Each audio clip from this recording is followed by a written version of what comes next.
since before I recorded, but without my voice, I have to record everything again. So, we have a p sub I, right? Being r squared and p sub I converging to p or close to p. Define a piecewise linear function alpha of the intervals alpha in the intervals 0, 1 converging to or going to r squared by alpha of 1 over I equal to p sub I. Connect the dots with straight lines and set alpha of 0 equal to p. A is continuous on 0 to 1 closed interval.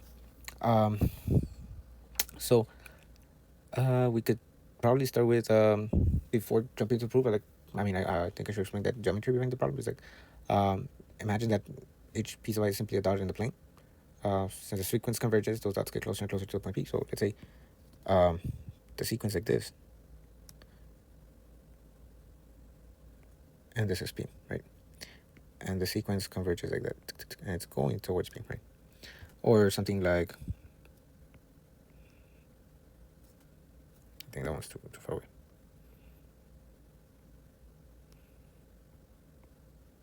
And this is P, right? And it's going like that. Let's say it's trying to go to P, right?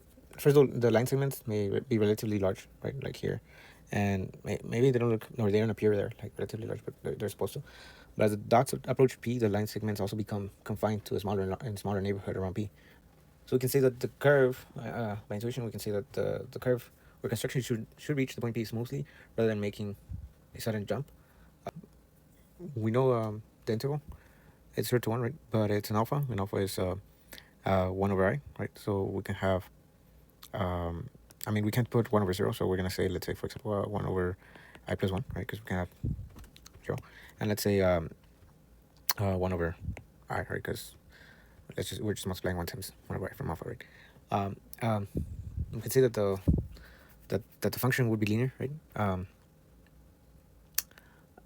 Because it's a piecewise linear function, right? And since linear functions are continuous, alpha is continuous on each of these intervals. In addition, the consecutive line segments meet at a common point, p sub I. So there's no discontinuities where two pieces join together. So the function is continuous everywhere on interval 0 to 1, right? Actually, this one's closed. I'm sorry. So we know A is linear, so alpha is linear, right? A is linear, right? And it's continuous, right? Because it's linear, right? And no jumps here, right? So the only point that we still need to verify is what 0, because can't do it before. So we're gonna say we're gonna verify t, right? So we're gonna say let epsilon be greater than 0 be given, right? And we're gonna say because p so I converges to p, right? There exists some integer. If I'm not wrong, there exists some integer, right? So and no,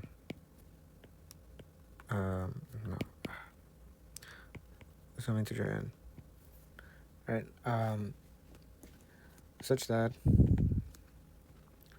I is greater than or equal to n.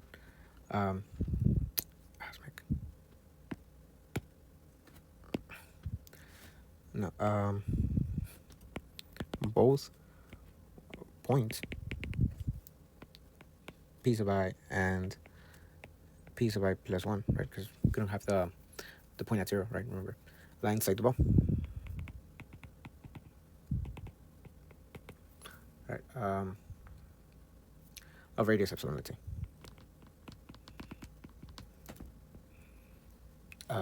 Centered at, let's say, P. And we're saying that to have that radius, right? Because Euclidean balls are convex, right? Every point on the straight line segment joining P sub I and Pi plus 1 also remains inside that same ball, right? So Consequently, whenever t is sufficiently close to 0, the point alpha of t also lies inside that neighborhood of p.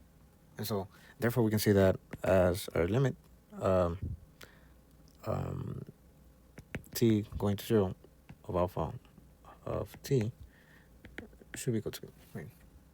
Um, and we're going to say from this we got that pi. Pi and pi plus 1 being in v epsilon of p, right? So the entire segment, right, be a subset of that. So we have because it's the entire segment is a subset of b epsilon of p. Then we can say that alpha of t goes to p. Okay, and so we can say since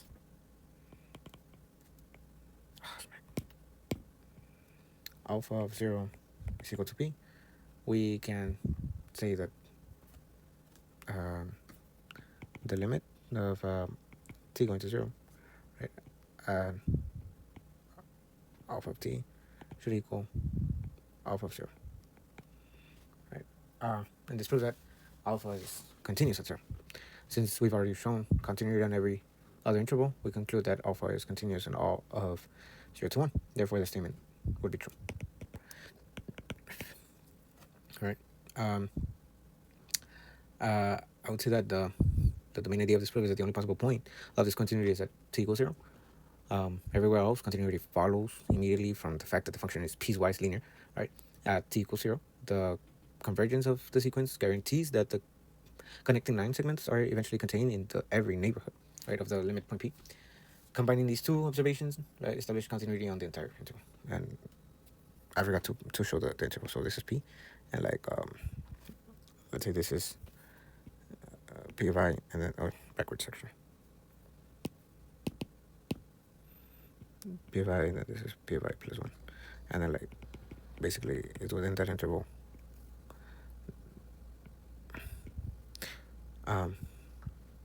Of the neighborhood, right? All right. Let X be a compact metric space and Y a metric space. Suppose the function x, right, going to Y or converging to Y is a continuous injective map. If A is a subset of equal size, probably has if A is subset or equal to X, right, has one of the properties of being closed or open, then the function A has the same property in the relative topology of f of x. So we can say the key idea is that a continuous one-to-one map from a compact space into a metric space is actually a homomorphism into its image. This means that both the function and its inverse are continuous when we consider the relative topology of f of x, right? So we can say that, we can state the facts, right? We have x is compact, right? So x compact. F is continuous, injective map. So F continuous, and F is injective. Right. So from this we can say that we have a homomorphism, right? Homomorphism onto f of x, right?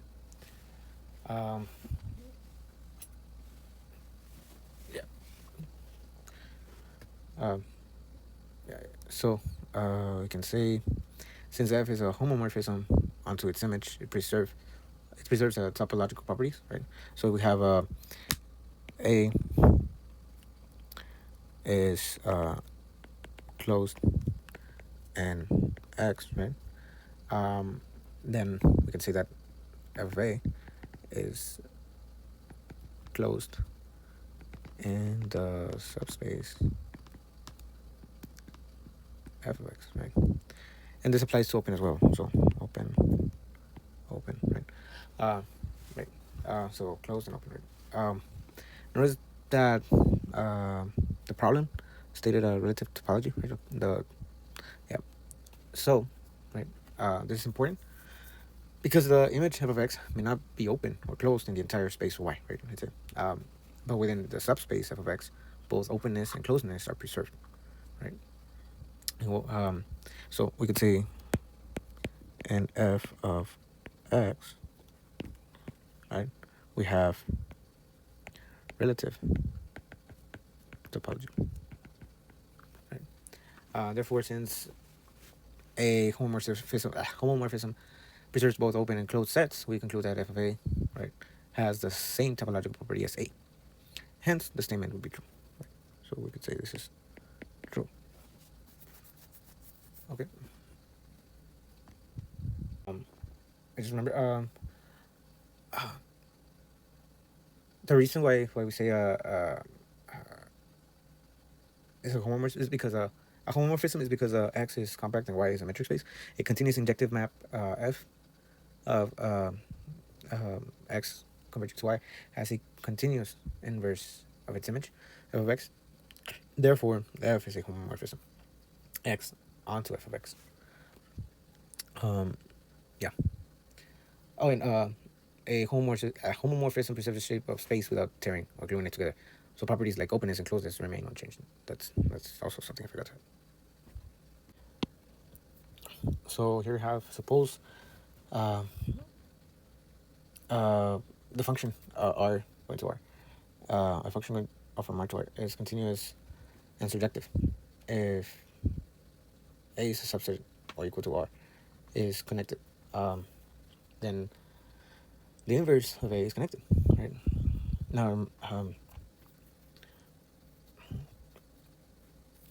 a continuous function preserves connectedness when we take the image, but not necessarily when we take the inverse image. So, let's say let's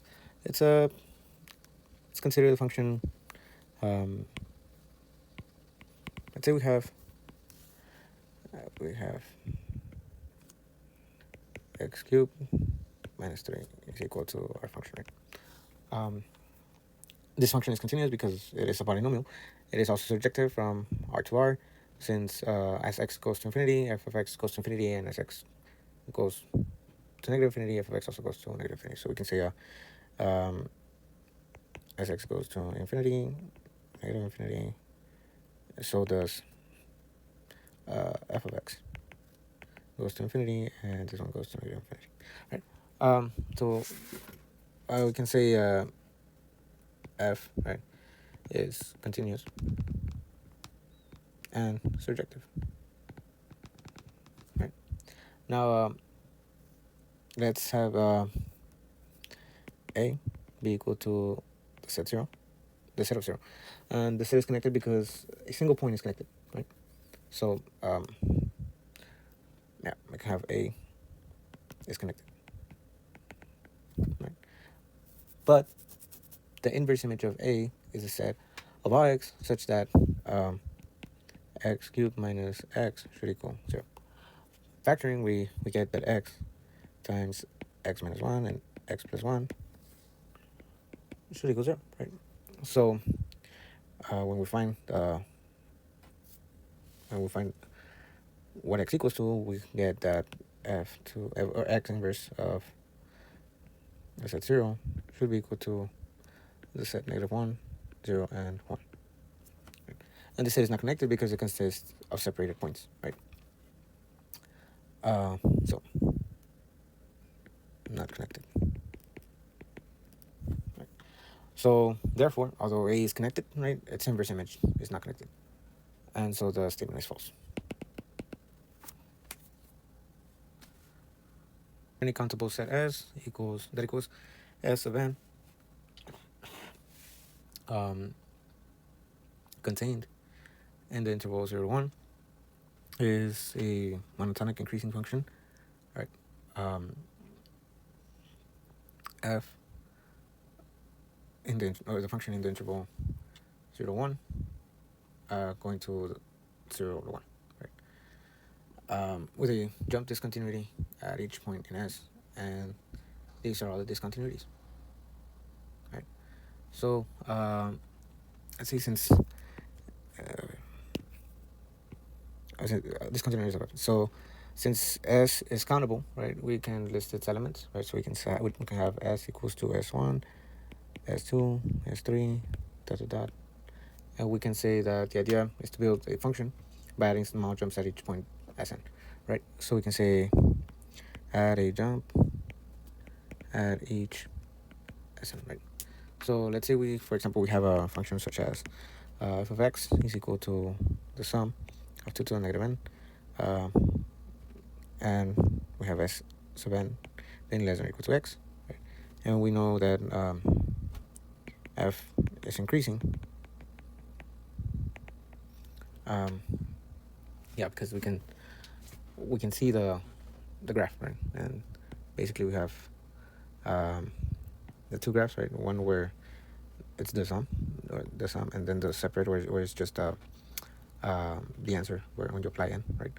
So when we just apply n, right, to find out the value at a certain point. Let's say this is one.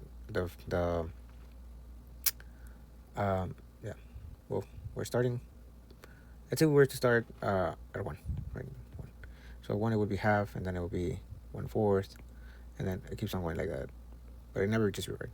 But when we add them, right, first it's half, and then it starts going up and up and up and up and up, and it tries to converge towards 1, right?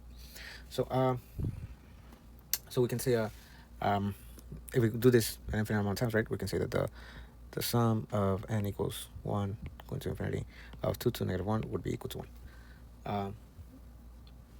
All right, it's at most that, right, like at maximum, right? So f of x is an element of 0 to 1, right? So we can write that we can have that 0 is less than, because f of x is an element of 0 to 1, right? Because it's that, right? So this is our f of x, that one, right? So we can say that we have f of x less than or equal to this, and then equals to 1 minus n, and equals to 1, right? So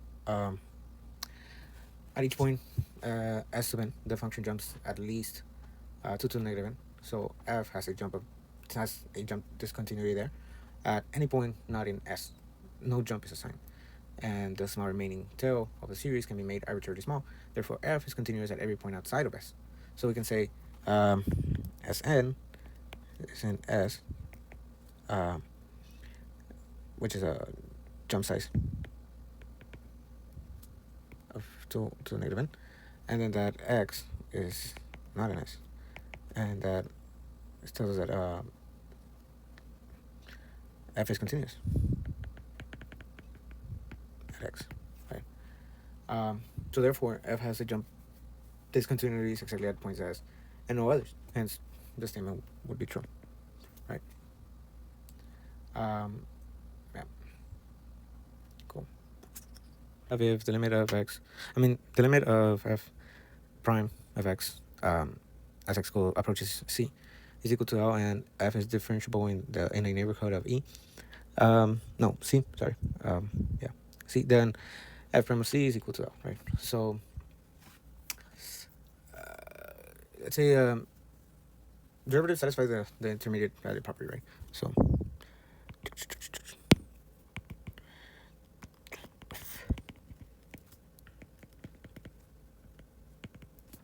intermediate value property, also known as their bows or their bulks. I'm not actually sure how to pronounce it, but I'm gonna pronounce it their bulks. Darbo's theorem, right? And basically it means that derivatives cannot suddenly jump from one value to another.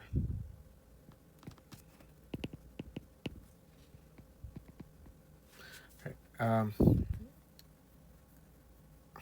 Let's say say that we make a contradiction, right? Say we contradict this, right? And we suppose that f prime of c does not equal L, right? Since the limit, right, of what's it called? Since the limit of f prime of x as x approaches c is L, the values of f prime of x near c are arbitrarily close to c. So we can say the limit of f prime of x as x approaches c should equal L. Right? So without losing general, or like let's just assume that we have a f prime of c, not equal, greater than L. Then there's a number between L and f prime of c, right? And by Darbo's theorem, the derivative must take every intermediate value between those two numbers arbitrarily close to c. However, this contradicts the fact that f prime of x approaches L, since eventually every nearby derivative value must stay close to L. So we have, because of Darbo, here the intermediate value, right, property occurs, right, and we have a contradiction, right? So our assumption is false, and we must have f prime of c equal to L. Therefore, our statement is true. All right. If the limit of x, the limit of f prime of x as x approaches c is equal to L, and f is differentiable in a neighborhood of e. No, c. Sorry. Yeah, c. Then f prime of c is equal to L, right? So let's say derivative satisfies the intermediate value property, right? So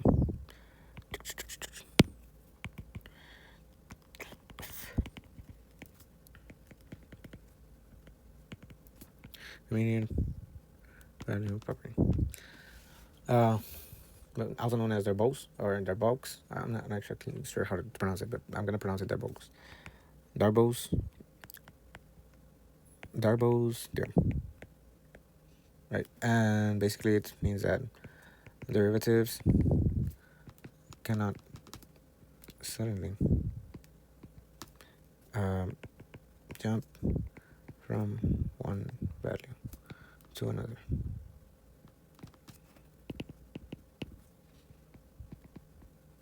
Right. Let's say that we make a contradiction, right? Say we contradict this, right?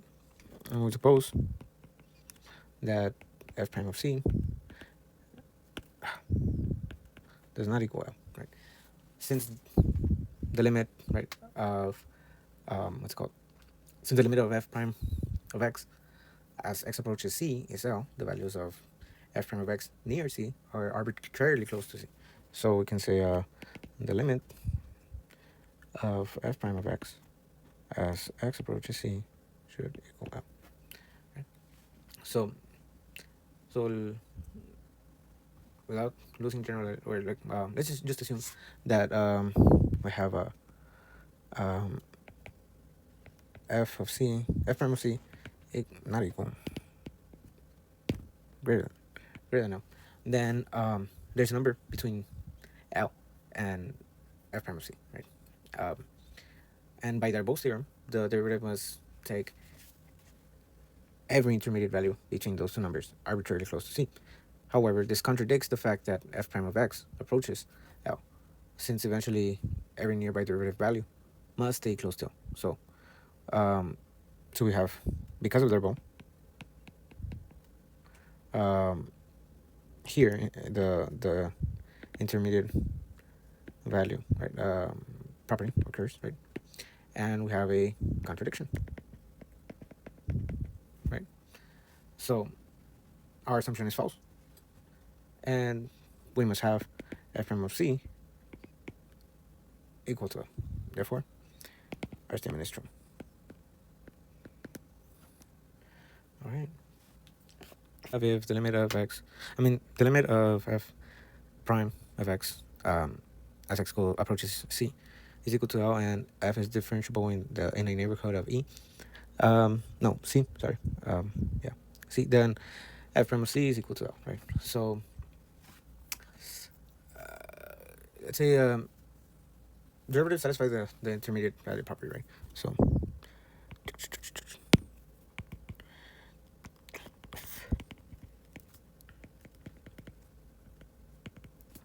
intermediate value property. Uh, Also known as their bows or their bulks. I'm not actually sure how to pronounce it, but I'm gonna pronounce it their bulks. Darbos,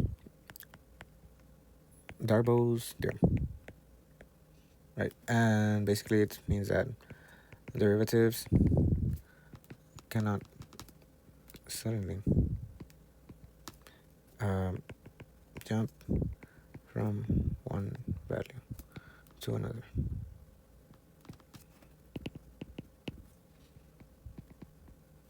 Right. Let's say there. Let's say that we make a contradiction, right? Say we contradict this, right? And we suppose that f prime of c does not equal L, right? Since the limit, right, of what's it called? Since the limit of f prime of x as x approaches c is L, the values of f prime of x near c are arbitrarily close to c.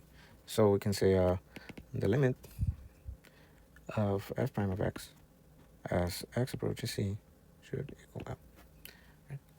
So, so without losing general, or like let's just assume that we have a f of c, f prime of c, not equal, greater than, L. Then there's a number between L and f prime of c, right? Um, and by Darbo's theorem, the derivative must take every intermediate value between those two numbers arbitrarily close to c. However, this contradicts the fact that f prime of x approaches L, since eventually every nearby derivative value must stay close to L. So we have, because of Darbo, here the intermediate value, right, property occurs, right, and we have a contradiction, right? So our assumption is false, and we must have f prime of c equal to L. Therefore, our statement is true. All right. Now, there are functions f from the open interval a b into R such that f prime of x is bounded on ab, but there is no continuous extension f hat from the closed interval ab into R. Um, so if f prime is bounded on ab, then f cannot oscillate or blow up too badly near the endpoint. So let's say since since since f prime is bounded, right? There exists some m greater than or equal to 0 such that the absolute value of f prime of x is less than or equal to 1. So for all x, yeah, f prime of x, the absolute value of f prime of x, right, less than or equal to m for all x that are in AB, right, or the interval AB, A to B. By the mean value theorem, for any x, y, the elements of the interval A, B, we have f of x minus f of y, right, or the absolute value of f of x minus f of y is less than or equal to m of the, or times the absolute value of x minus y. So f is Lipschitz on the interval AB. So f is Lipschitz. Right? This means that as x approaches a or b, the values of x form Cauchy sequences, right? Since R is complete, the endpoint limits exist. So we have the limit as x goes to a, the positive side, right? And that's for f of x. And the limit of x going to b from the negative side of f of x. And like, these both exist, right? Those are our endpoints. Therefore, we can define f hat, right, of a. So we can define f hat of a equal to the limit of f of x as x goes to a, as x goes to the positive side of a. And we can also say that f hat of b equals to the limit of x going to the negative side of b, of f of x, right? And we can set f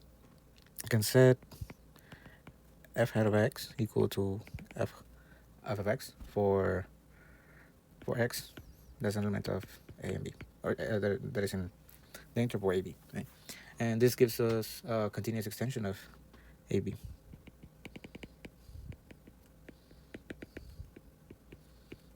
Right. So a bounded derivative actually guarantees that a continuous extension exists. Therefore, the statement claiming that no continuous extension exists would be false.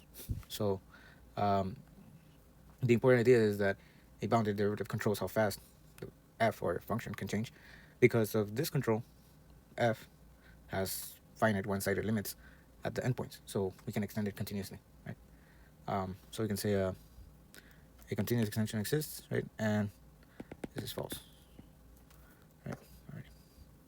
Now, their functions f run the open interval a b into R such that f prime of x is bounded on ab, but there is no continuous extension f hat from the closed interval ab into R. So if f prime is bounded on ab, then f cannot oscillate or blow up too badly near the endpoints. So let's say since f prime is bounded, right? There exists some m greater than or equal to 0 such that the absolute value of f prime of x is less than or equal to 1. So for all x, yeah, f prime of x, the absolute value of f prime of x, right, less than or equal to m for all x that are in ab, right, or the interval ab, a to b. By the mean value theorem, for any x, y, the elements of the interval a, b, we have f of x minus f of y, right, or the absolute value of f of x minus f of y is less than or equal to m of the, or times the absolute value of x minus y. So f is Lipschitz on the interval ab. So f is Lipschitz. Right? This means that as x approaches a or b, the values of x form Cauchy sequences, right? Since R is complete, the endpoint limits exist. So we have the limit as x goes to a, the positive side, right? And that's for f of x. And the limit of x going to b from the negative side of f of x. And like, these both exist, right? Those are our endpoints. Therefore, we can define f hat, right, of a. So we can define f hat of a equal to the limit of f of x as x goes to a, as x goes to the positive side of a. And we can also say that f hat of b equals to the limit of x going to the negative side of b, of f of x, right? And we can set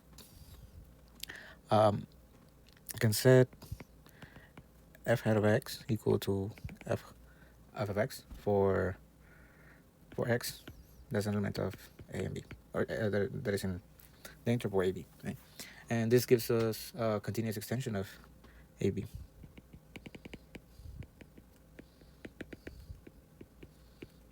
Right.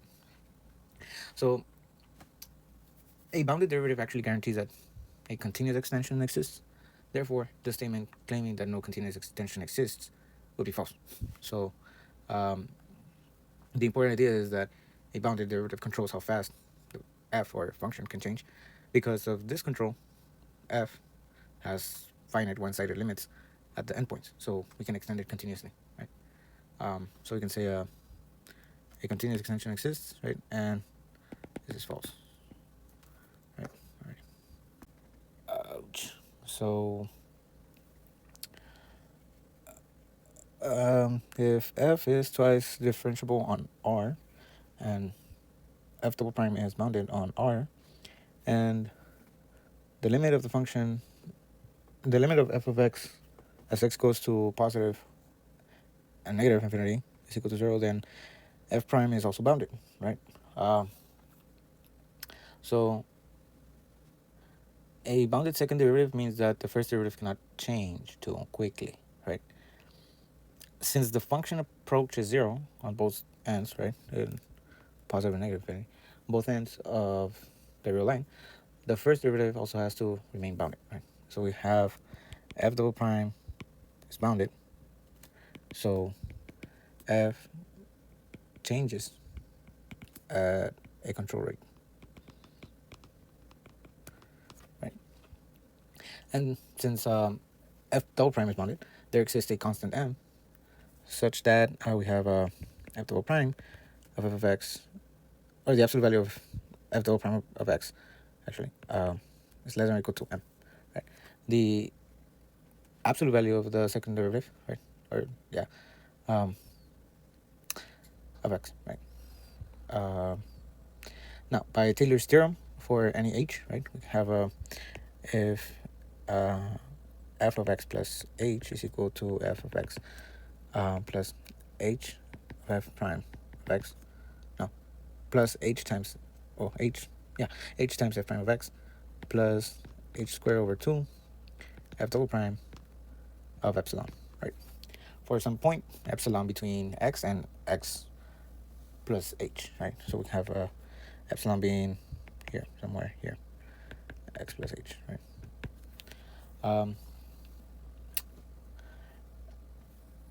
Since f of x tends to 0, right, as x approaches both with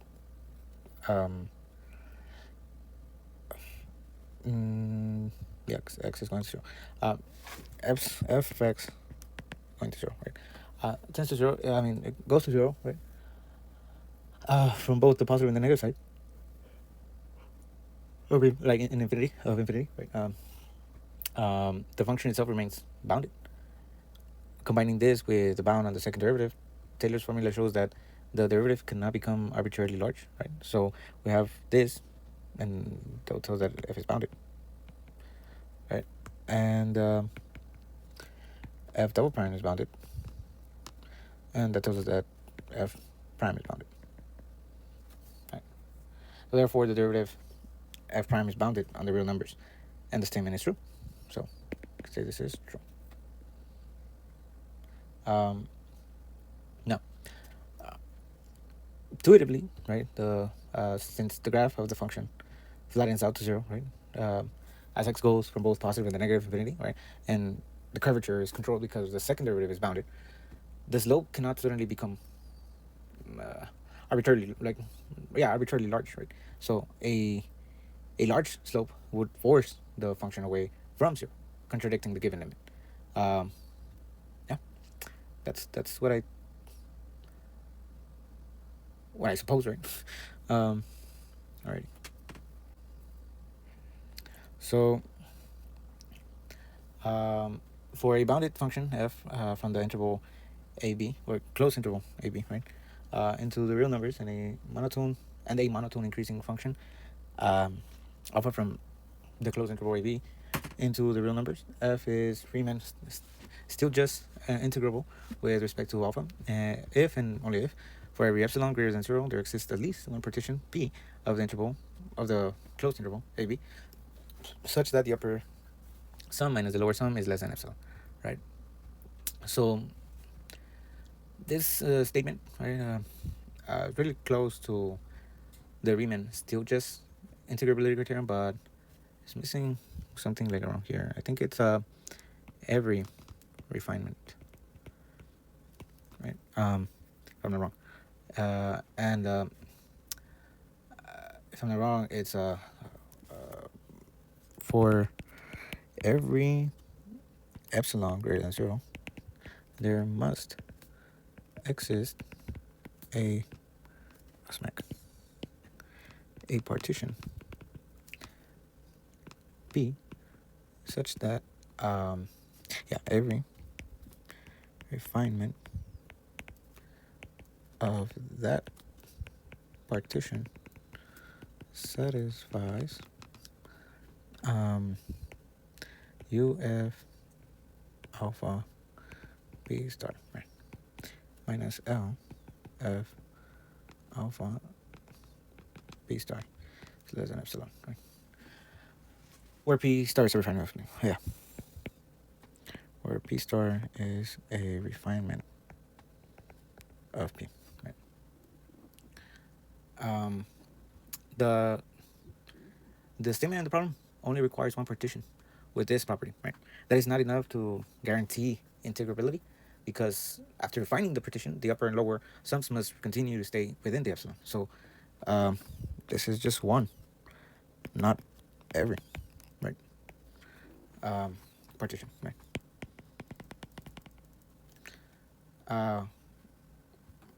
Or one partition, not every refinement.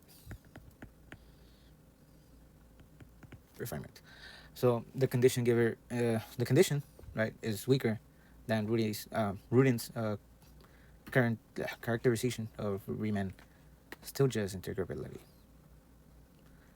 since it omits the refinement requirement, and so the statement would be false, right? The key distinction is that integrability is stable under refinement. Finding one good partition is not enough. Every refinement of that partition must also keep the upper and lower sums arbitrarily close together. So that's why I think that sums it up, right?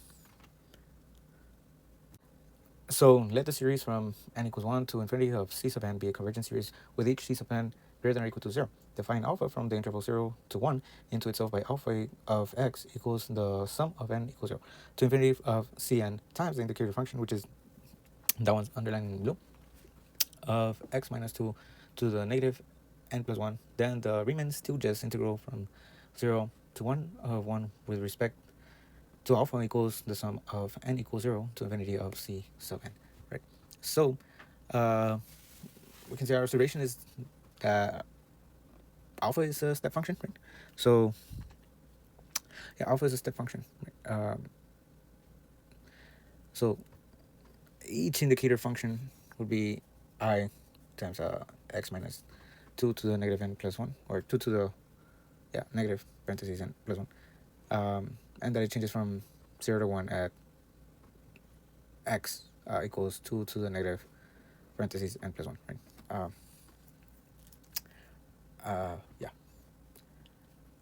So alpha has a jump of size cn at each of those points. And how do we know that, right? Because if we were to do x equals 2 to negative n plus 1, right, we would have jumps at 1/2, right? Or why 1/2? Because if we were to apply the 0, right? Let's say we apply 0, n equals 0. Remember, we're going from, or not even 0, actually 1, right? Sorry, I forgot to read. Let's say n equals 1, right? No, 0 actually, sorry. N equals 0, right? If we were to apply it, then this would be x equals 2 to the negative 1, which is just 1/2. If we were to do n equals 1, then it would just be 2 to the negative 2, which is 1/4, right? And it keeps on going, so 4th, 1/8, and so on, right? And our jump size would be cn, right? Now, we use the basic property of the Riemann still just integral. When we integrate the constant function 1 with respect to a step function, the integral simply adds the sizes of all the jumps. So if we were to do that, right, we would see that we have, remember, it's a half and then 1/4 and so on, right? So if we were to sum them all up, right, we would have something like half and then plus that 1/4 and then it keeps on adding, right? And then like we have 1 right here.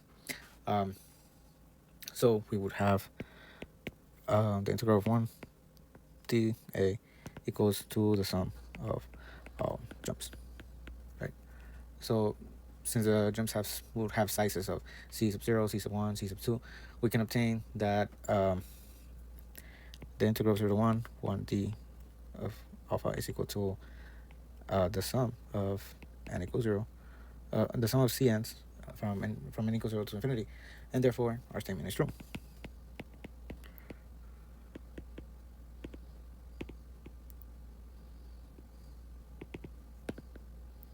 Right, and like by intuition, right? The Riemann still just integral measures the total increase of the integrator alpha. And since alpha only increases through jumps, and each jump has ICN, integrated the constant function 1 simply just adds all of those jumps together, right? So, yeah. If f from the closed interval 0 to 1 to the closed interval 0 to 1, and g from the closed interval 0 to 1 to r are both Riemann integral, then the composition g of f is Riemann integral on the closed interval 0 to 1. So Riemann integrability is not always preserved under composition. So let's counterexample. Yeah, let's do counterexample.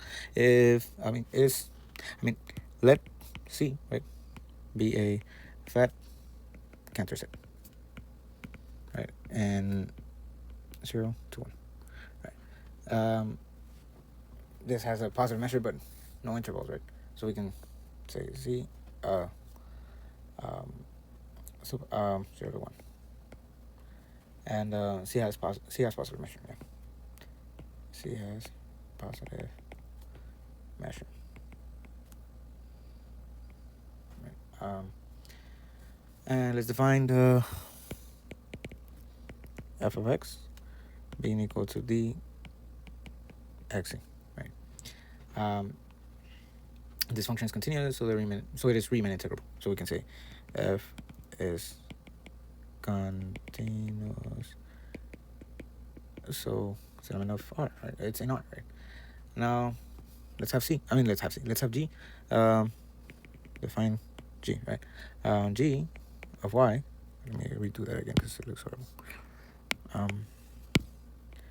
G of Y is equal to either 1 when y is equal to 0, or 0 when y is not equal to 0, right? And this function is Riemann integrable because it's discontinuous only at 0, right? So we can say G is in R, right? But let's say G of f of x, but G of f of x, yes. G of f of x, right? Or G of f, right, equals, yeah, but G of f of x equals 1 exactly when f of x equals 0, which happens exactly when x is in C. So we can say G of f equals Cx, since C has positive measure and is its own boundary. So Cx, xc, is not Riemann integrable. So we can say that xc is not in a product, right? So even though f and g are both Riemann integrable, the composition g of f is not necessarily Riemann integrable, and so that's why it's false, right? And what mainly, right, the issue is that g may have a small set of discontinuities, but f can pull that set back to a large set, making the composition non-integrable, right? So yeah, I think this is false. Alrighty.